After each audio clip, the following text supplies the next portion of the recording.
Cette semaine, la Cour suprême a rendu plusieurs décisions historiques et elles garantiront aux républicains la victoire aux élections du Congrès en 2026. Ce n'est pas parce que la Cour suprême l'a voulu ainsi, mais simplement à cause des changements. Eh bien, laissez-moi vous expliquer.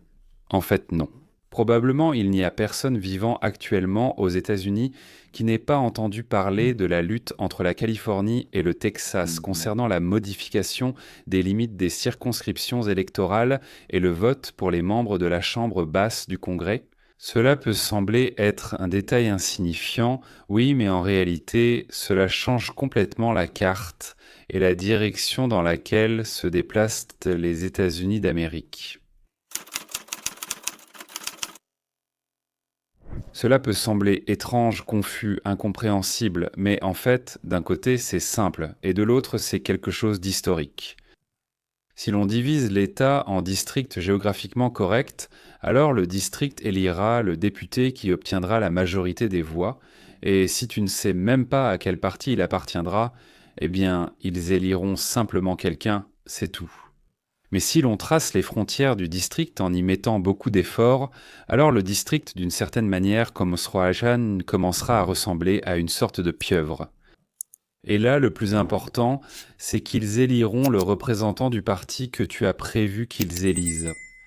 Si par exemple tu dessines, comme je l'ai déjà dit, comme une tache d'encre avec des cornes dans toutes les directions, alors tu peux attraper avec ces petites cornes précisément les gens qui, disons, votent pour ton parti.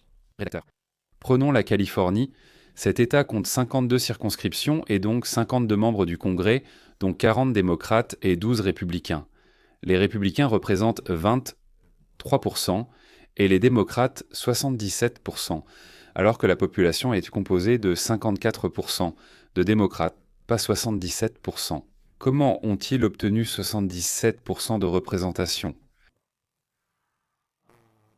Très simplement, au fil des années de gouvernance, les autorités démocrates de Californie ont discrètement modifié les contours des circonscriptions et, au final, ont redessiné et réorganisé les circonscriptions électorales. À l'époque de leur parti, cela a même reçu un joli nom, le gerrymandering. Eh bien, en russe comme en anglais, cela se dit gerrymandering, c'est-à-dire tricher avec la géographie des bureaux de vote. Bien sûr, cela ne s'est pas produit uniquement en Californie, mais aussi à New York. Les démocrates de l'Illinois, du Massachusetts, du Connecticut, du Vermont, du Maryland et de l'État de Washington, tous les États démocrates aux États-Unis, la redéfinition des circonscriptions a lieu tous les 10 ans après le recensement, et les démocrates ont un problème. En ce moment, les habitants de leurs États déménagent massivement vers des États dirigés par les républicains. Oui, c'est ce qu'on appelle voter avec ses pieds, quoi qu'ils en disent. Et les démocrates commenceront, lors du prochain recensement, à perdre des voix. Qu'ont-ils commencé à faire ? Ils ont ouvert les frontières pour cela et ont commencé à remplir leurs États d'immigrés illégaux. En fait, le recensement ne se fait pas selon les citoyens, mais selon les habitants. Et donc, s'il y a un grand nombre d'immigrés illégaux, les démocrates vont ainsi conserver le nombre de sièges ou de circonscriptions dans les États. Appelez ça comme vous voulez, oui, mais dernièrement, plusieurs États républicains ont déclaré qu'ils allaient alors aussi redessiner leurs circonscriptions, et donc le Texas, la Floride, l'Ohio et le Missouri ont modifié les contours de leurs districts.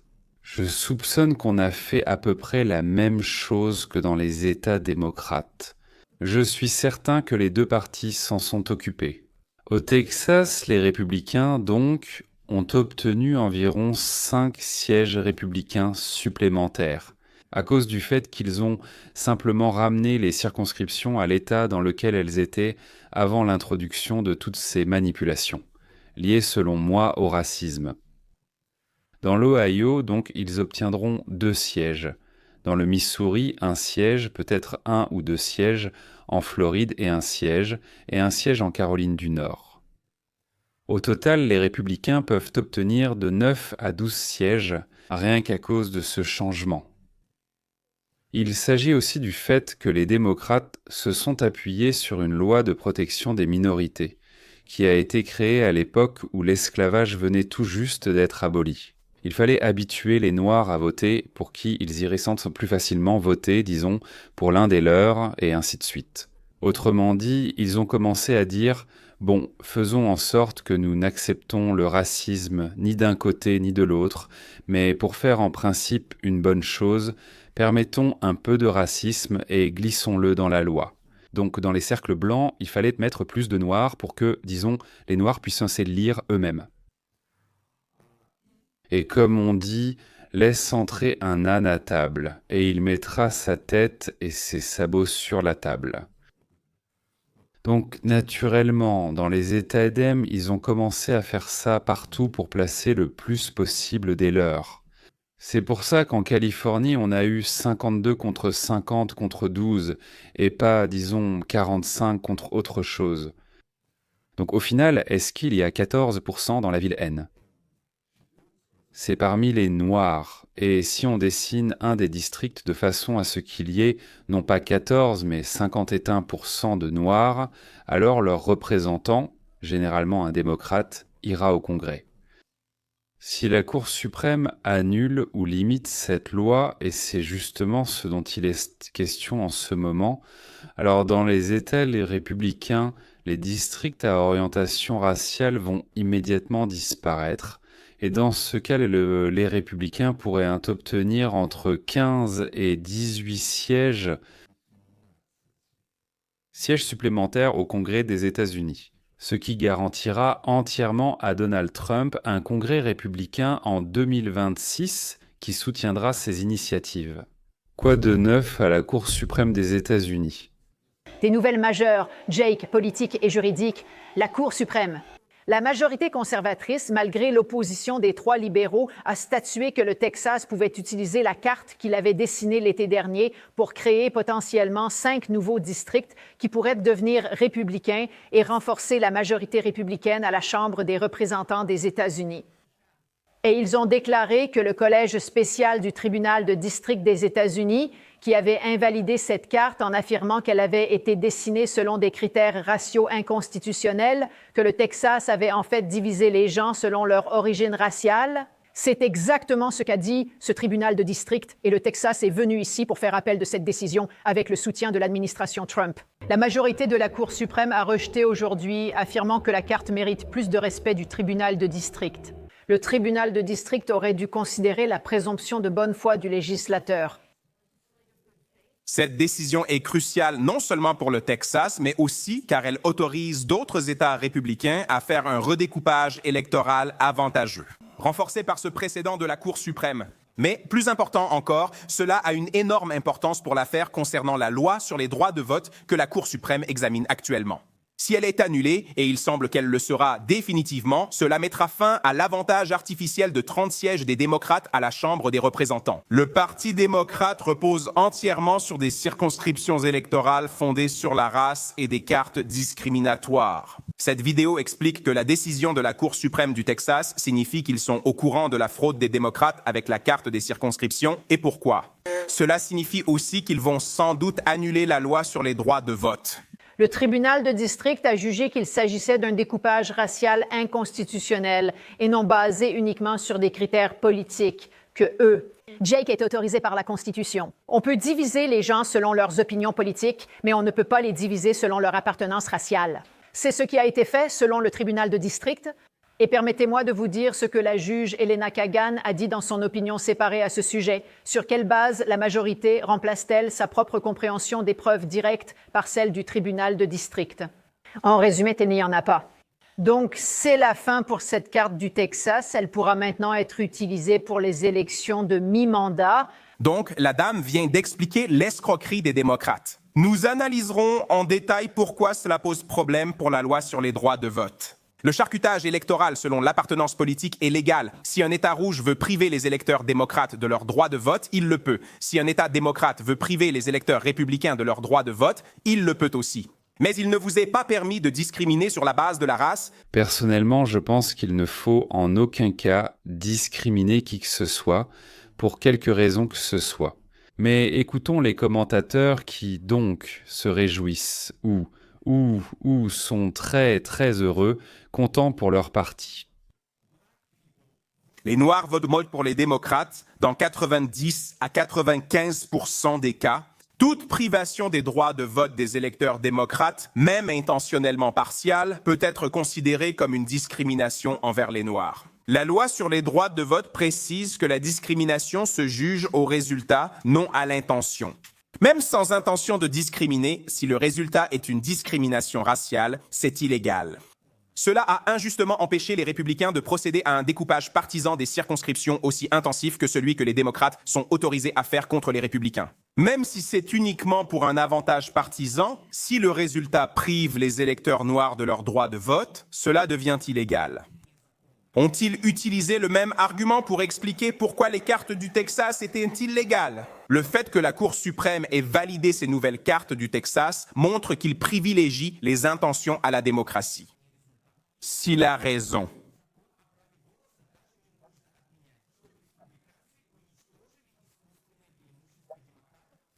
Où je vais? Oh, Dimka était là, il a gagné. Le mercredi, même les enseignants sont un élément de tranquillité, Drasovim. Lundi, cachez l'accent, élément. Ils ont renforcé leur victoire aux élections de 2026.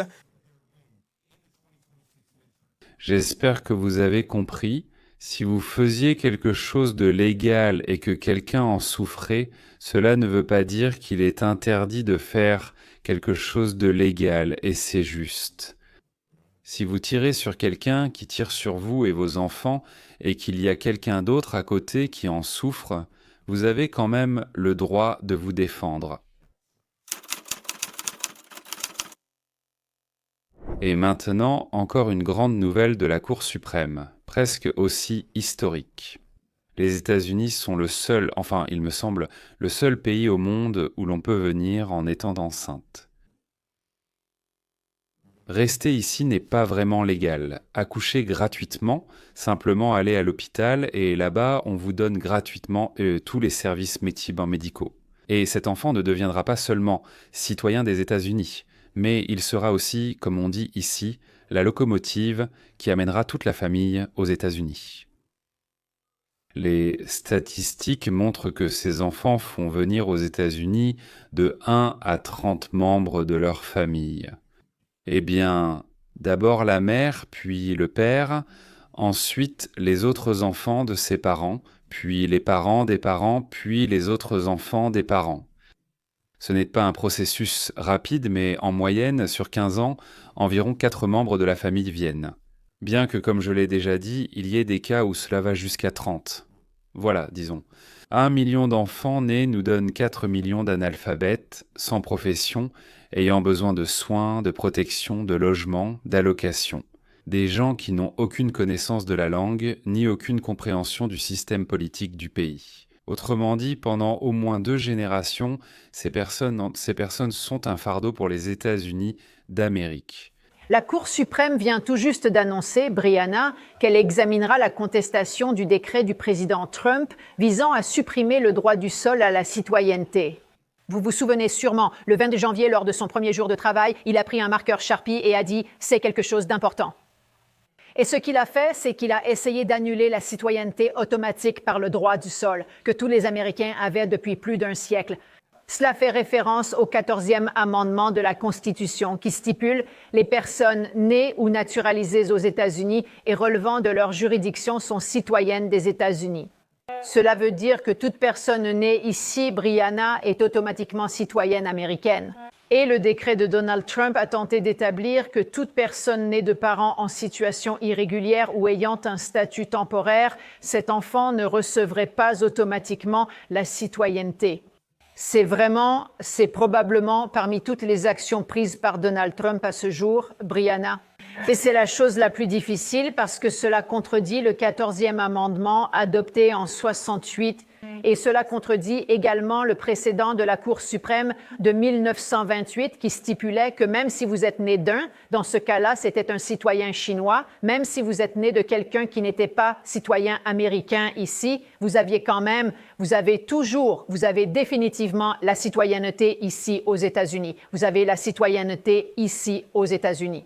Le fait que la Cour suprême examine cette affaire, au lieu de simplement déclarer le décret de Trump illégal en se basant sur le précédent, c'est colossal. Les démocrates pensaient que le droit du sol était tellement clair et évident qu'il ne pouvait pas être interprété autrement ou abrogé. C'est la même erreur qu'avec l'affaire Roe contre Wade.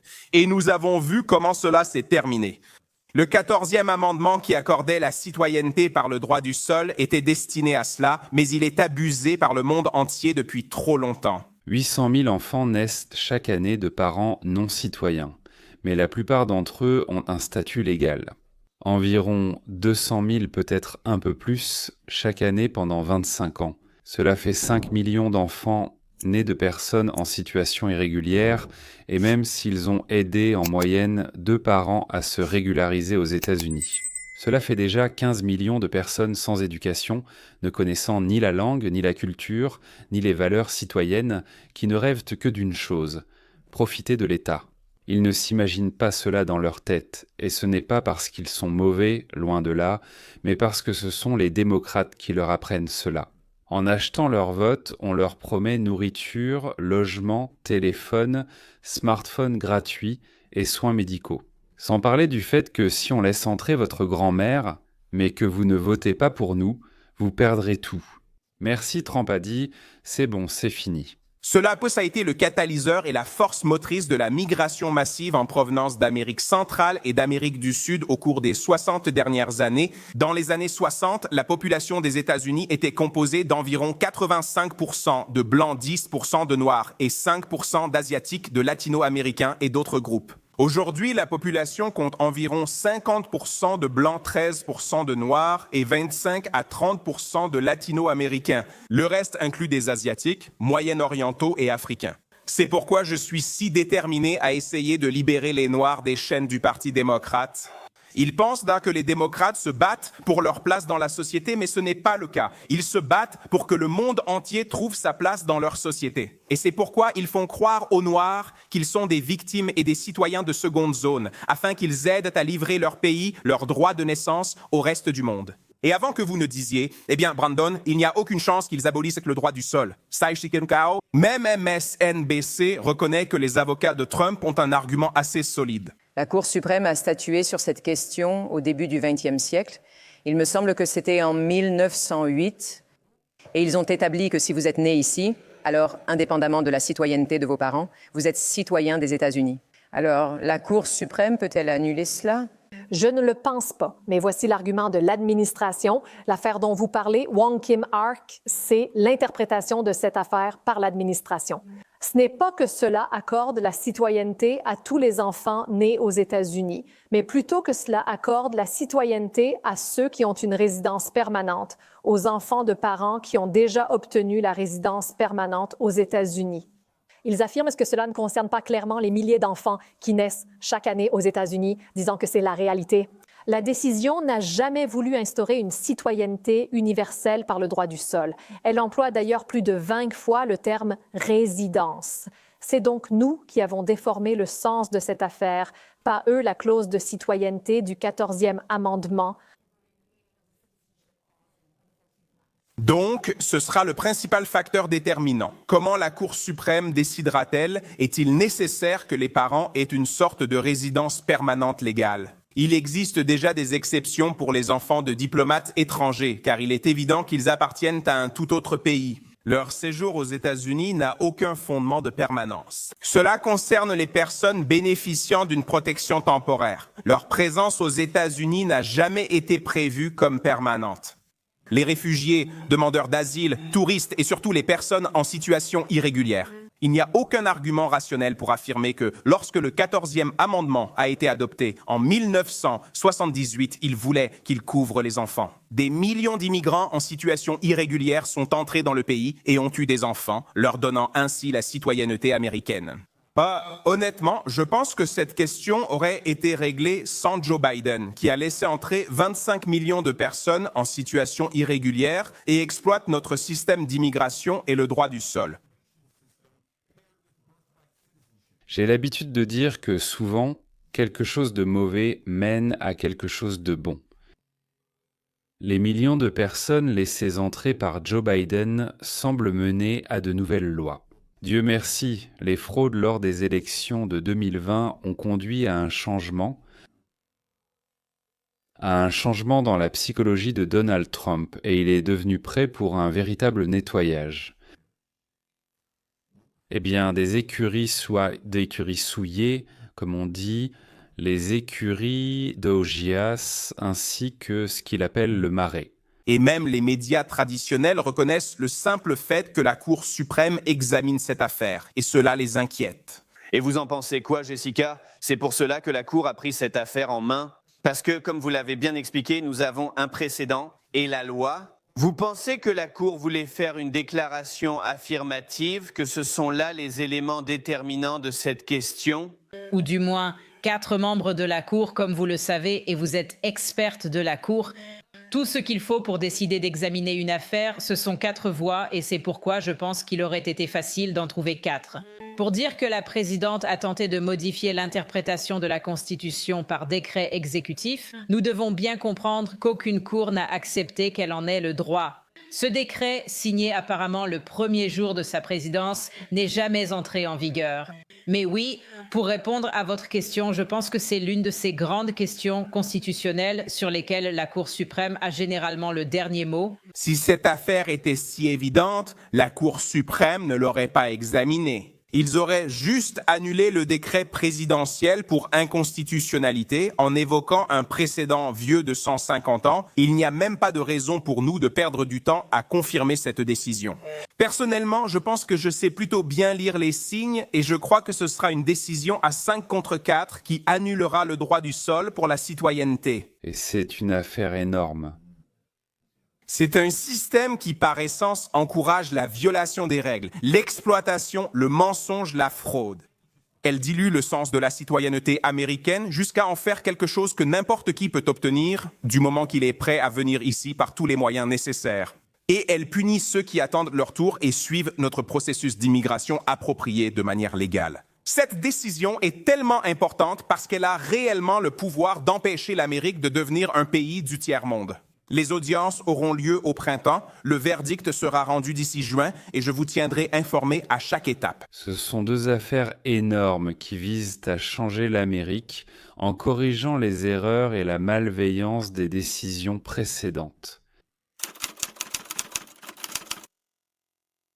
Et parlons aussi d'une autre décision qui ramène également l'Amérique à l'époque où ce grand pays se construisait. Mesdames et messieurs, quelque chose d'inédit a secoué Washington et la panique se fait sentir dans tout le pays car aujourd'hui nous parlons d'un séisme politique qui a frappé le cœur du gouvernement fédéral. La Cour suprême a officiellement approuvé l'épuration par Donald Trump de l'appareil fédéral surdimensionné et en quelques heures à peine, pas des semaines ni des mois, des milliers de fonctionnaires fédéraux ont commencé à rassembler leurs affaires, à vider leurs bureaux et à se précipiter vers les sorties. Donald Trump a renvoyé tout le monde.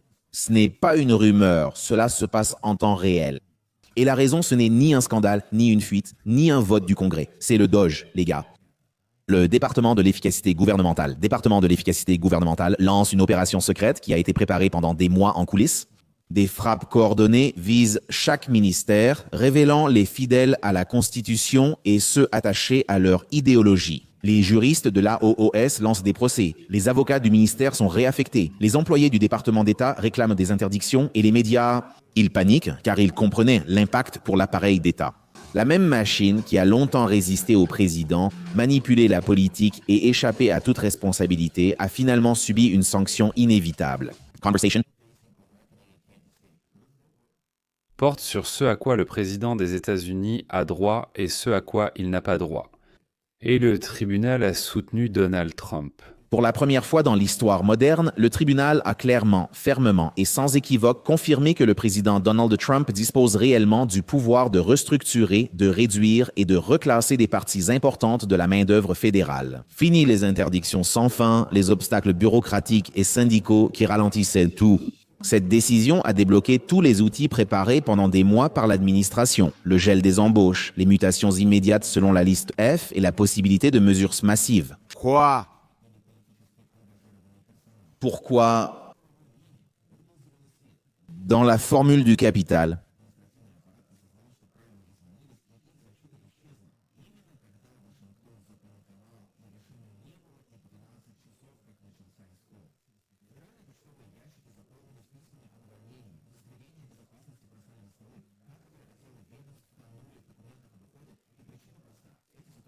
Washington? Les juristes de carrière du ministère de la Justice, autrefois intouchables, ont soudain dû faire face à des réaffectations, évaluations et réexamens. À l'Agence de protection de l'environnement, les analystes et gestionnaires de subventions, souvent liés à des groupes écologistes, ont compris que leur influence diminuait. Et au département d'État, des groupes entiers d'employés ont commencé à partir juste avant d'être submergés par la vague de restructuration. Certains assuraient en tête qu'il n'y avait ni licenciement, ni sanction, ni éviction. Et qu'en est-il de 50 000 bureaucrates en l'espace de 10 heures après la décision du tribunal? Nous sommes un État de droit et Donald Trump a enfin obtenu le droit de procéder à une purge. Oui, chez nous, le président n'est pas un roi. Il doit obtenir le droit par la loi, et les lois sont adoptées par le Congrès puis vérifiées quant à leur conformité à la Constitution par la Cour suprême. Voulez-vous comprendre la profondeur du brouillard idéologique dans la tête de nos diplômés avancés des bonnes universités ? Quand l'adjointe du procureur général, Garriette Dillon, a publié son célèbre mémo affirmant que le département protégerait tous les Américains et non seulement les groupes privilégiés, le noyau idéologique de l'agence a été brisé. Plus de 200 avocats ont démissionné en protestation. Lorsque le ministère de la Justice a déclaré qu'il protégerait tout le monde, et pas seulement les homosexuels et les Noirs. 200 juristes ont démissionné, protestant contre le fait qu'ils devraient aussi défendre les Blancs. Et Dieu nous en préserve, les Juifs ou les hommes, contre l'oppression et l'injustice. C'était un moment clé et cet instant a révélé tout ce que l'équipe de Trump avait besoin de savoir. La bureaucratie n'a jamais été neutre, ni apolitique, ni composée seulement de fonctionnaires. C'était une forteresse idéologique et le mémorandum de Dillon en a fragilisé les bases. Ces démissions ont confirmé le plan de l'administration, sans l'affaiblir. Toutes les agences ont aussitôt compris que si les opposants idéologiques du ministère de la Justice cédaient ainsi vite, elles seraient les suivantes. Et puis il y a eu une explosion à l'Agence de protection de l'environnement. C'est à ce moment-là que les initiés de Washington ont enfin compris que cette purge n'était pas un événement isolé du ministère de la Justice, elle se propageait. Après des mois de restructuration interne, plusieurs employés de l'OOS ont été licenciés pour ce que l'administration a qualifié d'insubordination, d'obstruction et de refus de mettre en œuvre les nouvelles priorités fédérales. Et qu'ont fait ces employés licenciés? Ils ont intenté un procès pour persécution au titre du premier amendement, affirmant avoir été sanctionnés pour avoir résisté à l'ingérence politique. Reuters en a parlé. Les médias ont aussitôt présenté ces employés comme des martyrs, mais ils taisent certains faits. Ils n'étaient pas des lanceurs d'alerte défendant l'intégrité scientifique, mais des bureaucrates défiant ouvertement les directives du gouvernement élu. Ce procès est plus qu'un drame juridique, c'est une déclaration de guerre. Si les employés de l'Agence de protection de l'environnement peuvent poursuivre pour contrôle idéologique, alors toutes les agences avec des activistes suivront. L'Agence de protection de l'environnement n'était donc que le début. Peu après, les avocats du ministère de la Justice, la Douma d'État, le département d'État et des responsables du ministère de l'Éducation ont secrètement coordonné des poursuites et des injonctions. Ils ne les déposent pas pour sauver leur emploi, ils intentent des procès pour arrêter complètement la réorganisation de Trump. Ces poursuites suivent un schéma unique. Elles allèguent une répression politique, affirment une perte d'indépendance, exigent l'intervention du tribunal pour rétablir les anciens pouvoirs, mais la décision de la Cour suprême sape chacun de leurs arguments. Le président a effectivement le droit de réorganiser le pouvoir exécutif. Les fonctionnaires n'ont pas de protection constitutionnelle contre le transfert ou le licenciement, donc ces poursuites ne sont pas des contestations juridiques, mais les cris d'agonie d'un régime en train de s'effondrer. L'État profond lance des procès non pour gagner, mais parce qu'il sait qu'il perd.